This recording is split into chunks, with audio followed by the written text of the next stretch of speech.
Hey guys, it's Kellerborn again. I'm back to do another episode. This one is going to be on Atropa Belladonna, or Belladonna, or AKA Deadly Nightshade. um, it is a baneful herb and it is very poisonous. Now, there are there's not going to be very many medical properties to this, so there's not going to be anything that we can really go over.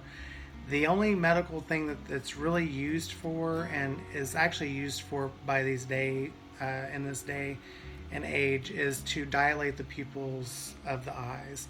Now, the name belladonna actually derives from uh, Italian, and the meaning is pretty woman, and it's because the herb was used in the eye drops by women to dilate their eyes, their pupils, and it makes them appear seductive. I guess if you have a completely black pupil, you're seductive. Now, there's a long history of it in medical use. There are some medical studies that are going on right now that use some of the chemical factors that are in Atropa Belladonna. Now, this is primarily a poison. I'm just going to just straight up say that that's what it is. Most baneful herbs are. It is used in some cosmetic properties, but not very many. Now, before the Middle Ages, it was used as an anesthetic for surgery. The ancient Romans used it as a poison. The wife of Emperor Augustus and the wife of Claudius both rumored to have used it for murder. So this is something that is used for that.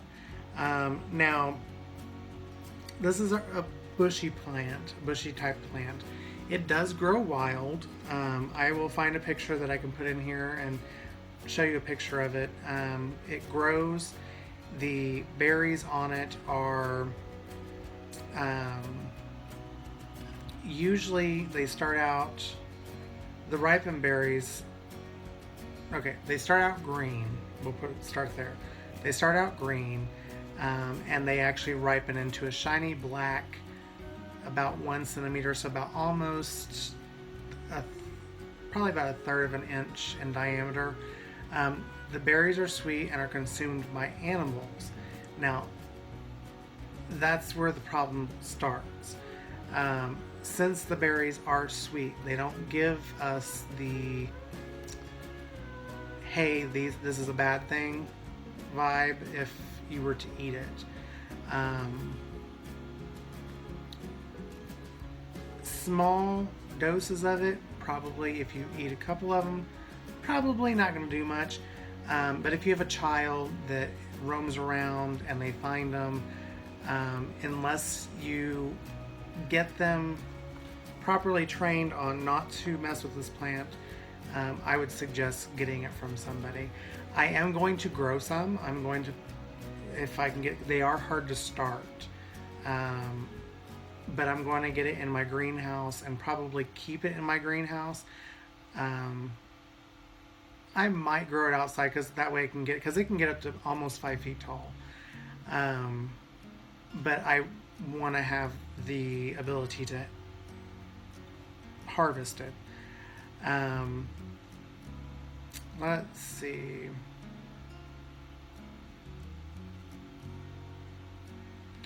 Yeah, like it says, germination of the seeds is often difficult due to hard seed coats that cause seed dormancy.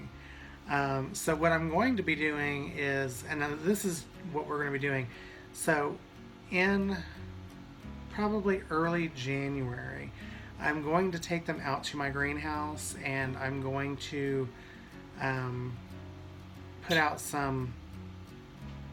a couple of planters, like the 6-pot plants, and put some seeds in them. Just lightly moisten the soil, and because really what it needs is it needs a few weeks of cold. And we really haven't gotten into the cold yet here in Oklahoma, but it will probably hit around January-ish. So I'm going to take them, put them out there. That way when spring comes around, they've had their germination period, and they can come out of the dormancy. And now the germination can take several weeks under alternating temperature conditions, but you can be sped up with a use of some type of acid. The seedlings need sterile soil to prevent damping off and resent root disturbance during transplanting. The plant is a sign of water nearby. They do grow in moist areas. Okay, so that's all that I'm going to talk about on that part of it. Now, there are different varieties of deadly nightshade or belladonna. I do have two different varieties that I have seeds for. One is actually a vine growing type plant. The other is a bush like plant. So when it comes to the plants, I'm going to have a couple different varieties, as long as they germinate like they're supposed to. Now, if you're going to put this into your garden, do not put it near something that you are going to eat, or something that you're going to consume, or something that you're going to put on your body. You want to put it at the back of your yard or something like that where it's not going to come in contact.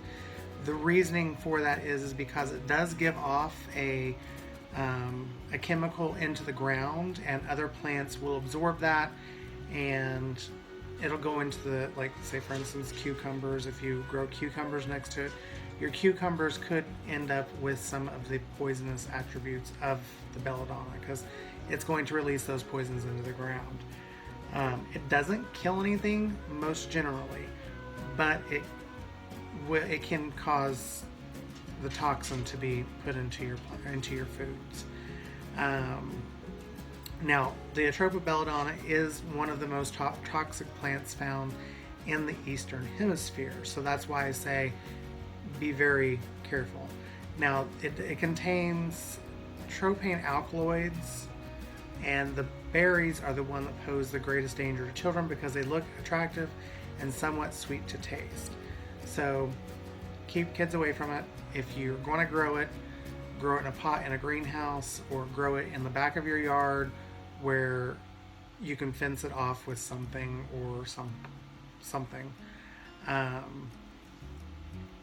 Let's see. Ingestion of a single leaf of the plant can be fatal to an adult, so keep that in mind. 1 to 2 berries. Let's see. The root of the plant is generally the most toxic part, though it can vary from one species to another. Ingestion of a single leaf of the plant can be fatal to an adult. So 1 to 2 berries that a kid picks and eats and they like it, if it's sweet, they're going to eat more. So when you get 1 or 2, chances are fatal when you even do that. But anyway, I will pull this up in here and give you some information about it. And I believe it's under Atropa Belladonna in here.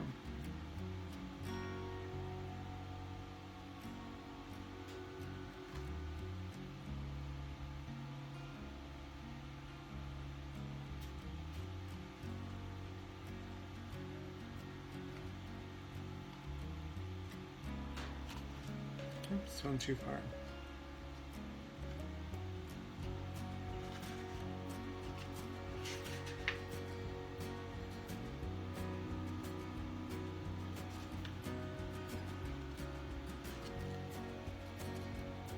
Okay.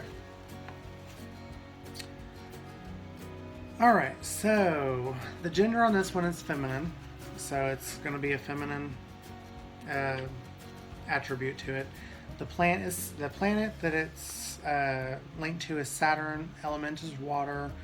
The deities that normally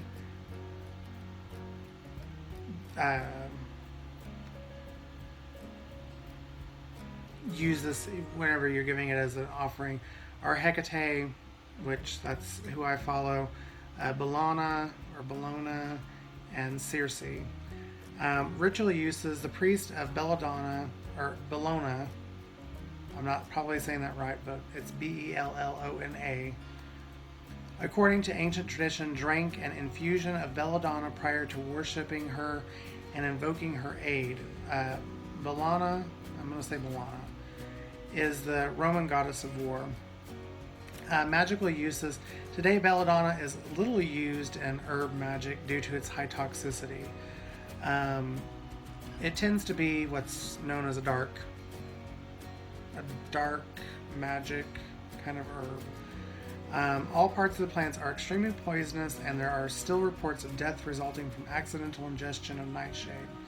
In the past, it was used to encourage astral projection and to produce visions, but safer alternatives are available today, and belladonna is best avoided. I would suggest avoiding it. That's just my hey, be careful thing.